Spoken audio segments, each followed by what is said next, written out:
welcome to All Steelers Talk, your home for everything Pittsburgh Steelers, presented by allsteelers.com.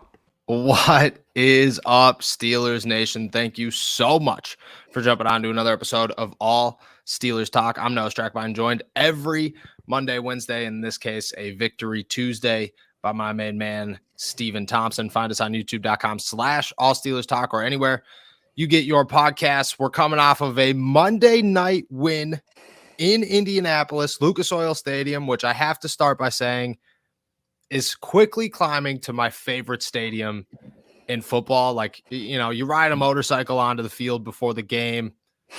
That's awesome. But you have like 17 live bands going on within the stadium. That's even better. And then the pregame show, you know, it's just a great atmosphere. In a sleep-in right now, currently, recapping the win. Felt good. Felt like momentum building, kind of a, hey, guys, everybody take a deep breath and relax win for the Pittsburgh Steelers and their fans. I couldn't tell you if it's nice outside or not. I got my curtains shut and I haven't been outside yet, but I would imagine that it's a beautiful day here in Indy, and it's a beautiful day there in the Berg. How you feeling, my friend? Feeling good. Feeling good. I think you kind of hit the nail on the head. Like, this was a bit of a relieving win. Like, the Colts, I don't know. I don't know if the Steelers, I can't remember if the Steelers were favored going. I don't think they were favored going into this game, but I went into this game thinking this was one that they should win. It was one of those games that I think you could afford to win and still kind of, you could still kind of maintain that balance between like looking towards the future and you know, finding out some stuff about this team in the immediate future. You beat a pretty bad team, quite honestly, but you looked good while doing it, and Yep. that's probably the sweet spot right there. Yeah, and I think that was the thing, is it was a game that even in the second half, when, you know, things started slow, there was never a moment, or at least elongated moment, where you sat there and went, man, like, this should have been a positive and now it's a negative. You looked at the whole thing and just said, all right, look, that's good. That's good. That's good that happened. That's good that happened. There were some negatives on defense, I think. Obviously, the couple of 3-and-outs that happened at the beginning of the third quarter weren't good, but I thought that overall this was the best game that the Pittsburgh Steelers played as a whole. I want to start with Kenny Pickett, obviously. Star of the show. I just saw on Twitter that he's got the highest PFF ranking out of any quarterback in Week 12, which is huge. What did you see from him? Did you look at this game and say, there it is? Because I won't lie, this was the first time I looked at this game and said, yeah, there he is. There's the Steelers' next franchise quarterback. Yeah, I think they're so like the when you look at like the box score, nothing stands out to you. No. Maybe besides like the no interceptions, but yeah, like pull up his final numbers here. 20 of 28 for 174 yards, no touchdowns, no picks, sacks 3 times. Like, that's not particularly impressive, but I thought there were individual moments that really stood out, and those were the times where I think that you're referring to, where you're thinking, okay, there it is. Wasn't perfect and it wasn't super clean the entire time, but he made those like clutch plays. And it obviously looks better coming out on the other side with a win instead of a loss, but those moments were valuable, like the hitting that big play down the sideline to George to spark their first touchdown drive. The 2-point conversion, obviously, that took like a little moxie and creativity and showed some chemistry again with George. That throw to Freiermuth, I think on the same drive, the one that last touchdown scoring drive, like that was a really impressive throw. And I think when you look at those individual moments, you can find more to be really optimistic about with Kenny than if you looked at it kind of from a 30,000 foot view. Yeah, agreed. I think the box score is something you have to just remove right now, unless it's filled with turnovers and interceptions. But you can't expect Kenny Pickett to have a 400-yard game. I mean, we have to keep it on the spectrum that we've been keeping it in when we talk about the negative of, okay, well, he's a rookie. He needs time to develop. You can't have these huge expectations for this guy. Chances are he's going to stink. we have to keep that in the same realm when we talk about how good he is and say he's a rookie. You know, we're not looking for 400-yard games. Nobody's expecting this guy to break any records. All they're looking for, and all we were looking for coming into the game and coming into last game and coming into the game before that, was the next step. Take the next step. Take the next step. And I think in this game, he showed nothing's too big for me. The moment has definitely dimmed down, which is huge because against Miami, the moment was too big for him. And that stunk because you saw that he wanted to be that guy, but he couldn't be that guy. In this game, you looked at it and said the moment was not too big. Kenny Pickett had this under control. He wasn't trying to do too much, which I think was huge for the Steelers. And he kind of relied on everybody else, which I think is what you need to do. And then you look at those throws because that was the other thing that we were looking for. We knew Kenny Pickett had the moxie, but we wanted to see him be able to slow the game down enough to make big time throws that you were impressed with. And I think in this one, just like you said, the George throw, perfect. That Pat Freiermuth throw will go unnoticed for years, but that was probably the best throw, second best throw. I think the 2-point conversion was his best throw, but I think that throw to Pat Freiermuth was equally as impressive. And then the 2-point conversion, just like you said, he could have ran that in, taken a beating. He said, no, me and George are on the same page right now. Found him in the perfect spot of the corner of the end zone. You can't throw that any better than he did. And I think that was the biggest thing, is for the first time, you kind of felt like this offense actually has a rhythm. They have connections. They have chemistry, you know, something that you've been looking for the whole time. So I think, you know, he took all those right steps. And I honestly have no negatives coming out of that game. I saw people asking on Twitter, they were like, what would you grade him? I'd grade him an A. Like, I'm not looking for 500 yards. I'm just looking for Kenny Pickett to take a step each week. You look at this game, you think, because I won't lie, this was my first thought watching this game, and especially watching it back. You know, I watched it back early this morning, and the first thing I saw the first thing that came to mind was like, okay, coming into this game, I didn't think the Steelers had a franchise quarterback. And I'm not going to say that Kenny Pickett is a franchise quarterback, but I think leaving Indianapolis, I will move on with the thought of the Pittsburgh Steelers have their guy at least for the next 2-3 years to see what they have in Kenny Pickett. Yeah. I was never really I was more on the side of, not that I believed it without any evidence, but I was, I had a little more faith in his talent and in that pick, I guess. But yeah, I think this absolutely confirmed that Kenny kind of has the metal that you need. Like, there were so many other throws, I think, throughout the game that will kind of go a little overload. Like, we hit on the highlights, but he put like a different kind of zip on the ball. He had a different kind of confidence. Like, his throw to Diontae, that like the one that he ripped, that was the fastest throw I've ever seen Kenny Pickett make. Like, easy. And the throw to George that people are hitting him on, that are kind of giving him hate for, of, oh, he threw that too low. No, he put that exactly where it needed to be, because if he threw that as a normal pass, George is getting rocked. And, that was just George putting bad hand placement. But I agree. Yeah. A bunch of good throws. Yeah. It was impressive. And I think that point you hit on, like the moment not being too big, like that's something you kind of thought you'd get with Kenny right from the start. Took a little bit longer for it to really materialize, but it's there, and it's I don't know. It was a good feeling for people who I think were. It was getting a little dicey at certain points to be like, yeah, this guy's taking steps forward, and this guy's really showing that he's got what it takes to kind of stick around. It finally materialized in this game.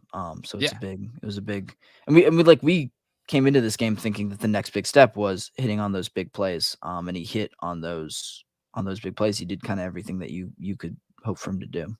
Yeah, exactly. This was the moment of, okay, like, just like you said, like you had more confidence in Kenny Pickett. I think that shows every week when we talk about it. You have to calm me down quite a bit, but my thoughts were always like, okay, like I get it, but at some point you have to look beyond we took a first round pick on this guy. I get it.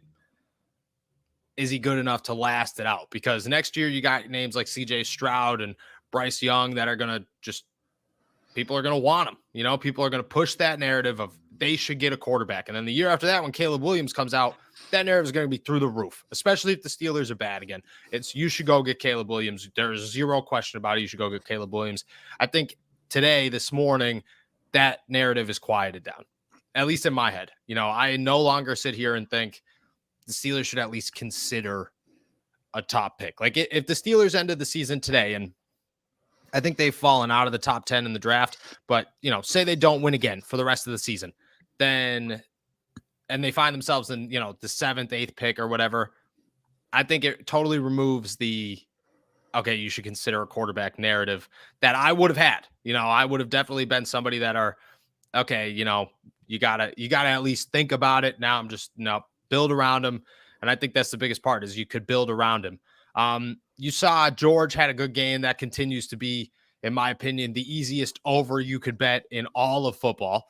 Last night he went into the game at 38.5 yards for an over-under. And I sat there just like, what do we do? Do you just hand in money to people, FanDuel? I don't understand that one. You had an interesting piece. Not that I disagree with you, but you put Diontae Johnson in your losers this morning. A guy that I don't remember what his stat line is, but he started off strong, kind of quieted down as he usually does, dropped a touchdown pass or a potential touchdown pass that there was arguments about whether or not it was good coverage or whether he just dropped it. What are your thoughts on Diontae? Do you think that how significant, I should say, do you think he walked away a loser? Is it becoming a concern for you? Yeah, I think pretty significantly, and it's not because of one game. Look, like 5 catches for 49 yards is not going to cut it when you're paying $18 million for a guy. And that's what it always comes back to. It's not that Diontae is a bad player. It's not that he didn't have a decent game. But like that drop in the end zone. And I think we're not talking enough about the fact that 2nd and 14 play where he catches it within 2 yards of the first down already and just decides to run backwards. Like it had a touchdown if he ran forward. Had a wide open lane to the touchdown. Yeah, and it's just those plays need to get made for $18 million. Like that, like plain and simple. He like 10 yards. Not only is he averaging like the lowest yards per catch of his career, but he's not scoring. He's not making big plays on 3rd down. If this was the only game where that kind of stuff had happened, that's one thing. But it's starting to become a pattern where in big moments he's not able to come up with that clutch catch, hang on to the ball. It's not enough for a guy who's getting paid that much. And you know, it's. I don't know. He asked for that much money, so he gets to get judged on that curve. That's the trade-off. And so you have to judge him on that curve. And $18 million guys, you know, big money guys make big money plays, and he did not make those plays, and it almost really, really cost the Steelers. Both those mistakes came on the most crucial drive of the game. You know. Yeah, I think if the biggest thing with Diontae Johnson right now, and I think that Diontae Johnson is a very good wide receiver. He's a good leader. But if the season ended today and Diontae Johnson did not have a contract and he needed to sign one, he would not get a contract in Pittsburgh. He would hit the free agent market and they would move on and they'd go find somebody else. And that stinks because Diontae Johnson has everything that you want in a wide receiver when it comes to his ability to get open. Nobody gets open like Diontae Johnson. His stop and go is unreal. He's got very reliable hands for the most part. It's just right now you look at the whole thing and you just say, what is going on with this guy? Why is he doing things like trying to make too much? It's almost like the same thing that we talked about with Najee Harris at the beginning of the season of there's just something going on mentally where this guy thinks that he has to do everything. And maybe that is it. Maybe he hears everybody talking. Maybe he hears us talking about how, well, Diontae Johnson got paid $18 million. Diontae Johnson got paid $18 million. He's got to do this. He's got to do that. And in his head, he's like, oh, if I don't score touchdowns, I'm getting cut, or somebody's going to trade me, or everybody's going to hate me. Like, it can't be easy to have, 75,000 people every single week talking about how they can't stand you, because you're not the best wide receiver on the team, because they don't want a good number 2 wide receiver on the team. It's just it's a really, really difficult situation. And people talk about something like there's a lot going on right now, like trade Diontae Johnson. Do you think that that's even could you even get anything for Diontae Johnson for a team that's going to take on an $18 million cap hit and say, yeah, we'll also give up, say a 2nd round pick for you or a 1st round pick for you, and we'll take on that cap hit? I don't know if that's a possibility right now. Yeah, I don't know. I think someone would take him. He's too talented a guy not to. But you're right. They take on that cap hit though? Yeah, I think I think there are plenty of teams that would be willing to do that just to look at what I don't know. I feel like the Rams model of just spend a ton of money, true. get every veteran, get every discarded veteran that you can and roll with it and just try to bulldoze your way to a title. I don't know. That seems to be picking up steam. That seemed like what the Eagles were trying to do with Ndamukong Suh. I absolutely think that someone would just try to brute force their way to a title by adding a guy like Diontae. But yeah, I absolutely think you're right to worry about the return. Because it doesn't get any better. He's not playing his stock up or anything like that. No. Yeah. And you pay a dude $18 million because you expect him to be an $18 million receiver. You don't pay him because he is an $18 million receiver. You pay him because in the next 3 years, he should be an $18 million receiver. He's going to finish this season as not an $18 million receiver. And he's only got 2 more years on his deal after this, or I guess his deal would start next year. So he's at 3 more years on his deal where he needs to be an $18 million receiver. It's just it's a very tough situation to be in because you want to root for the guy. You see everything that he has, but if he doesn't start putting it together, consistently and getting rid of these mental errors, because that's what it is. That's what it comes down to, is these mental errors. You got to start thinking, what's the ceiling for this? And is it a waste of money? I hate to use that because I think guys deserve paychecks, and I root for players way more than I root for teams. And Diontae Johnson's a guy that you should root for. He's a good guy. But yeah, I just, you look at it and you think it's a waste of money. We're hitting that narrative of a waste of money. Well, I think you can just think about it. Is it a price tag that the Steelers can afford? Mm-hmm. $18 million needs to go to someone who can really change the game for them on offense. And Diontae has not been that guy. Or Alex Highsmith. There's people are talking about Alex Highsmith. He needs a contract at the end of the season. Yeah. And, $18 million is cheap for Alex Highsmith, but you're going to have to come up with the money. You're either going to have to get rid of him, a Pro Bowl caliber guy, or come up with that money and just accept the fact that, you wasted that money on a wide receiver that isn't as good as Alex Highsmith. Yeah. And it really just comes down to whether or not you think Diontae can. I don't even know if regain form is the right, but if he can just, because like you said, it's mental errors. It's not about his ability, and it's not about his ability at all. It seems to be all up in his head, which is the hardest thing to judge. And I think the hardest, the hardest thing to evaluate in a guy. You have no idea what's going on up there, and you have no idea if it's going to stick around. Yeah. Yeah. It's, and especially at this point, he's 4 years into the league, and it just seems like it was one mental error to the other mental error now. And you just got to start worrying about, like you said, is it ever going to go away?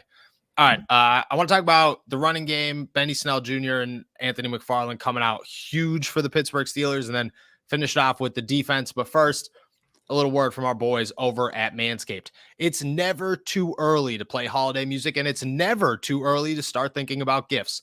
Whether it's for a friend or the friend in your pants, you can make this a season to be jolly with Manscaped. Do your drummer boy a favor and use the Lawnmower 4.0 to avoid another silent night in the bedroom. Then add in Manscaped's top-of-the-line shower products to have the people thinking, all I want for Christmas is you. Santa cares about his sack, and so should you.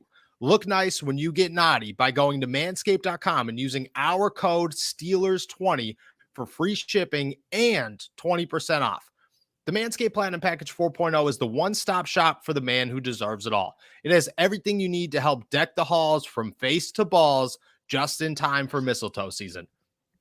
The Platinum Package has each product from the best-selling Performance Package plus the Ultra Premium Body Wash, Ultra Premium 2-in-1 Shampoo and Conditioner, and Ultra Premium Deodorant. It's the best way to smell fresh from your Santa hat to your candy cane. The Lawnmower 4.0 body trimmer and the Weed Whacker nose and ear hair trimmer feature proprietary advanced skin-safe technology to protect your delicate presence. Plus, both are waterproof, so there's no issue cleaning the snow out in your driveway. There's also a 4000K LED light on it, so you can light the way like Rudolph. Now that you've groomed your candy cane, it's time to make sure you don't smell like a reindeer with the Platinum Package's shower products. All of Manscaped's shower gear is sulfate-free, vegan, and made to have your skin feeling hydrated and smelling fresh. But smelling good doesn't stop at the shower. The Crop Preserver Ball Deodorant and Crop Reviver Ball Toner can solve stank problems all day long. Once they touch your sack, you'll never go back. The Platinum Package 4.0 sitting under the tree is guaranteed to put anyone in the holiday spirit.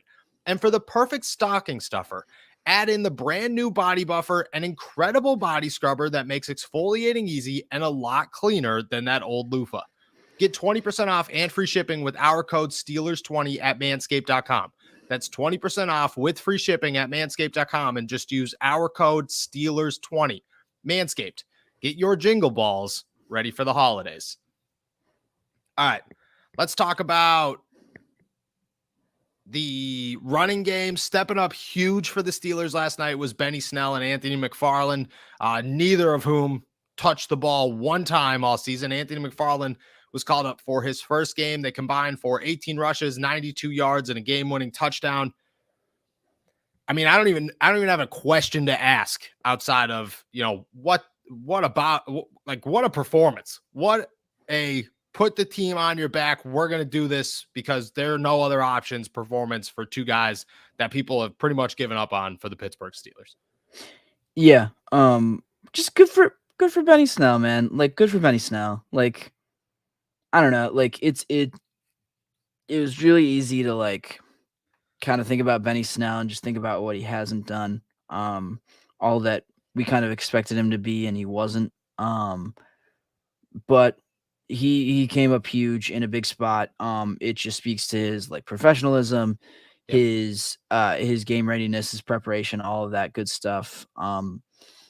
You listen to Mike Tomlin and Kenny Pickett talk about him just as a person and as like a professional in their press conferences after the game, and you couldn't help but feel good for Benny Snell, who had a really, really great game and did a lot of those things that, like, I don't know. I never expected him to like be ripping off 15-yard runs with semi-regularity.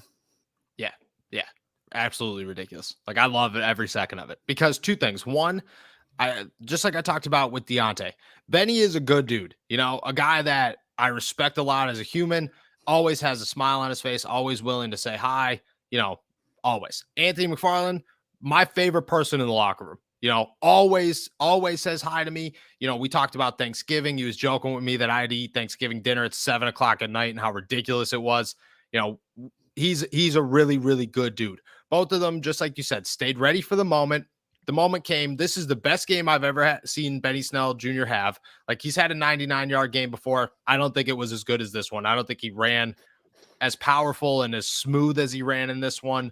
Anthony McFarland, I think, had the best game of his career. I think even statistically, it's the best game of his career.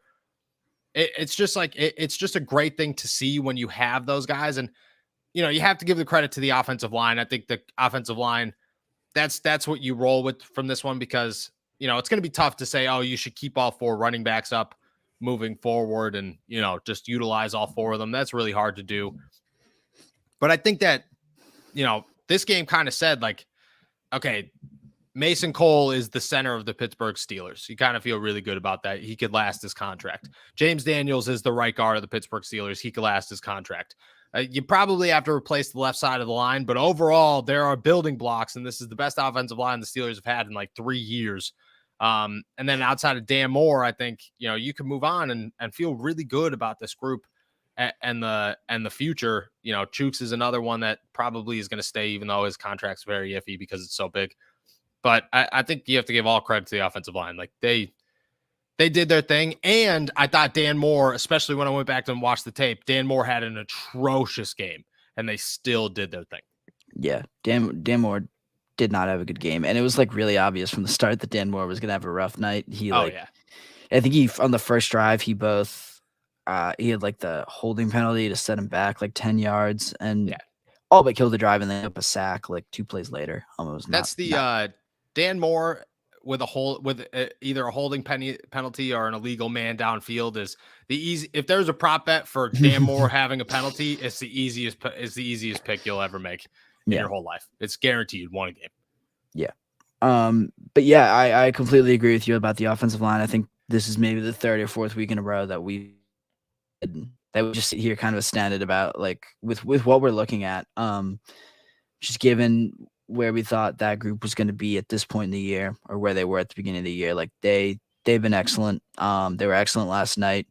The fact that there was no drop off from going from Najee Harris and Jalen Warren to Betty Snell and Anthony McFarland, like that tells you all you need to know.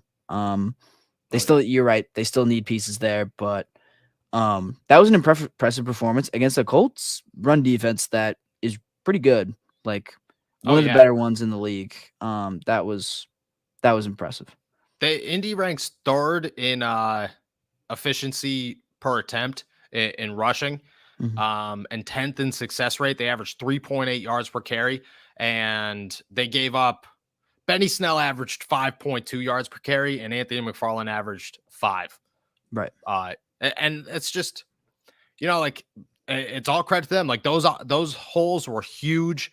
The running backs had the vision to actually see them and make a burst out of the line. I thought it was just so fluent. It was so fun to watch. Like I would love if every single game gave me a backup running back that was balling. I would love every single game. That's the best thing about football is when somebody comes in there and you're like, all right, this guy's got no hope. And then he just starts going off. And then another guy starts going off. And you're like, all right, this is a lot of fun to watch. And it's way better when it's a running back over pretty much any other position, to be honest with you. Because as the running back, you just keep handing them the football, Right.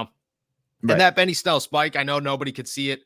Or I don't know if anybody could see it on TV. But that thing was spiked so hard that it bounced like a dozen times, made its way to the sideline, smoked a camera guy, and just kept going. That's how hard that spike was. It was awesome. Do you think, and I don't believe that they do, but do you think that they continue to roll with a little bit of Benny mix in the future for the rest of the season?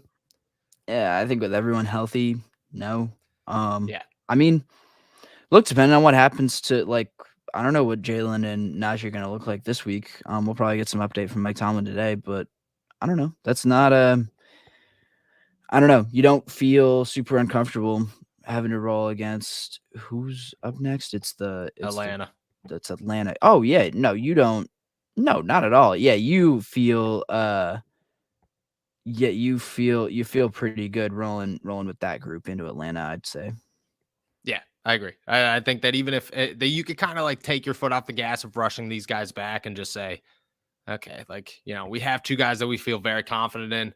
And you can move forward, especially with the offensive line working like that. And if you got a full week's practice, was actually able to create an offense around Benny Snell. I think Anthony McFarland was involved in the playmaking or in the game planning this week, but I don't think Benny was. And I think that if you had a whole week of, this is Benny Snell and Anthony McFarland, I think that offense could be a lot of fun, like a lot of fun to watch. All right. Last thing I want to talk about is the defense before we head out of here. A very off and on game. TJ didn't find the quarterback. Alex Highsmith continues to prove that he is that dude.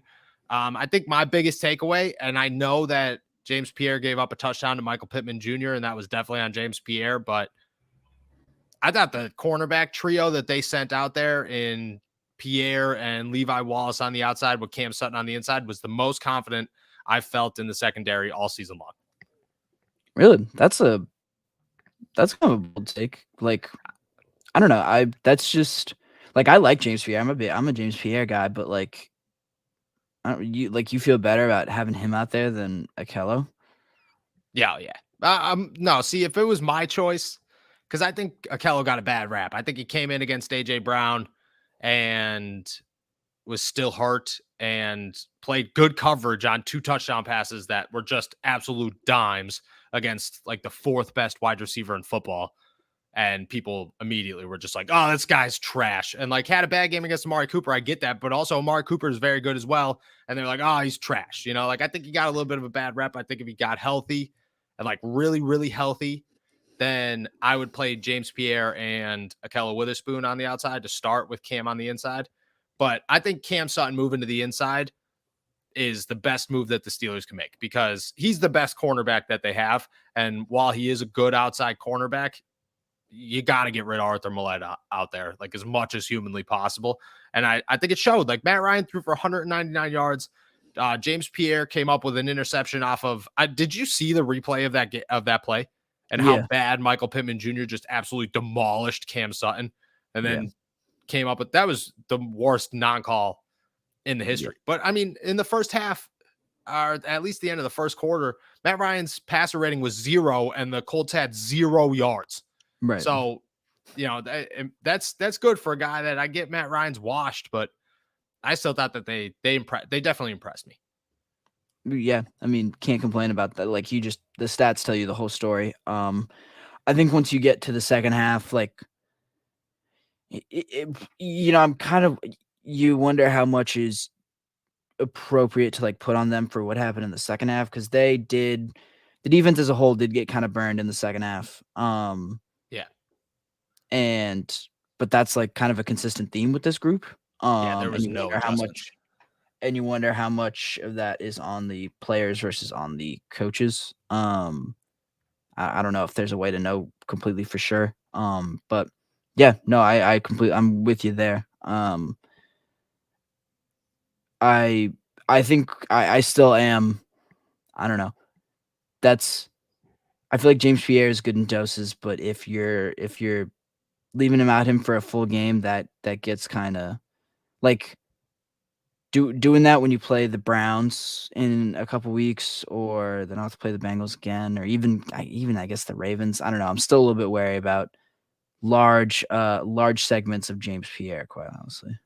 So I agree with you there, and I understand the caution, no doubt. I think he's like, I think if I had to choose between James Pierre, because at this point, like you can't expect Akello Witherspoon to play football again this season. Like there's no signs that he's going to. So if I had to pick between large chunks of James Pierre or large chunks of Arthur Millette, I have to go James Pierre just because he offers some upside. You know what I mean? Like he came up with that interception, felt good about the interception right off the jump. He's also a lot younger. Like this is only his 3rd year in the league. He's an undrafted guy. He really only had some opportunity last season and then got benched pretty quickly. Do I think he's like an every down corner? No, but for what the Steelers have, I think, they tried as hard as they could. I don't know if William Jackson's going to play this season. I have no idea what to expect from him. I don't expect Akello to play again this season. Like at this point, you're just looking at James Pierre, Cam Sutton, Arthur Millette, Levi Wallace with a sprinkle of Josh Jackson whenever he actually gets active on game days. Mm-hmm. I mean, I think that's your best bet as of now. Now, in the offseason, you go get a cornerback. And if you do not go get a cornerback, you have ignored the second biggest hole on your entire team outside of Dan Moore. Like you just were just like, oh yeah, whatever, man. We'll just run it back as it was. Like nothing bad happened at all. But Cam Sutton, I mean, I just think Cam Sutton's versatility, if he could learn how to tackle while moving as fast as he moved when he could have taken Matt Ryan's head off in the backfield there, I think he's better than Mike Hilton. I think people were big Mike Hilton fans. I think I loved Mike Hilton, but I think Cam could be one of the best slot corners in football. I just think he's that smart. The other talking point on defense is obviously Alex Highsmith. If the season ended today and it didn't matter how you had to do it, but you had to come up with the money, is there any question that you are not paying Alex Highsmith as much money as you could possibly pay him? Not at all. Yeah, you got to lock that guy down. he is, if you're not going to pay him a bunch of money, someone else is, and you're gonna regret it. And if you ever face him, he is going to remind you on every down that you should have invested that money in him, because he's a really good player. Yeah, he has earned that. The way he kind of helped keep things afloat, at least on the defensive line without TJ. Obviously I think TJ coming back has like really helped him kind of evolve into this guy that play like this guy that we know that he is. But yeah, I think if you don't pay him, you're gonna really, really regret it. Oh yeah, you are. And that's the toughest decision is, do you pay 2 edge rushers top tier money? Like the average edge rusher in the NFL makes about $17 million. TJ obviously makes like the most in $28 million. I think Alex Highsmith, like, you're paying him 20 mil, especially if he continues this. Like if he has 5 more sacks, 6 more sacks, he hits 10 sacks last night. You're looking at a guy that's worth $17 million. I'm trying to pull it up right now. The Steelers' estimated cap space in 2023, I believe this is what it would be in 2023, is, let me pull this up. Well, like all their money is $6 million. Okay. So you have to free up some money, but like you are going to have to free up some money. But this is a guy I think who's worth doing that for. Yeah. But then at that point, like, you're going to have to make a decision. Like, honestly, like Cam's going to have to take a huge cap hit. They're going to have to figure that out somehow. Diontae is probably going to have to go. Like, you got to figure something out, because right now you're paying your defense $100 million a year and they're not very good. And if you add another $17 million in that, you're upping the highest paid defense in the world. And you just, you're going to have to make some, like, you're going to have to hope that DeMarvin Leal turns into something huge overnight and could be a starter full time. You're going to kind of have to hope that Isaiah Loudermilk could be a starter full time. Yeah. Probably going to have to go find an inside linebacker somewhere on very cheap money. Like, you're going to have to make some moves, but I think that those moves are worth it for Alex Highsmith. Like, I really, really do. Like, I would trade Diontae Johnson for it. And like, that stinks to say, because like I said, I like Diontae Johnson, but if somebody came to Mike Tomlin on March 1st or whatever, it was like, hey, we'll take Diontae Johnson and we'll take his cap hit. And they're looking at it going, well, we have to pay Alex Highsmith. Go pay Alex Highsmith. Yeah. No questions asked. No questions Absolutely. Asked. I agree. All right. We're heading out here. Last thing I wanted to ask, I saw this up here from our good boy, JT. Have you been sold on the Manscaped ad reads?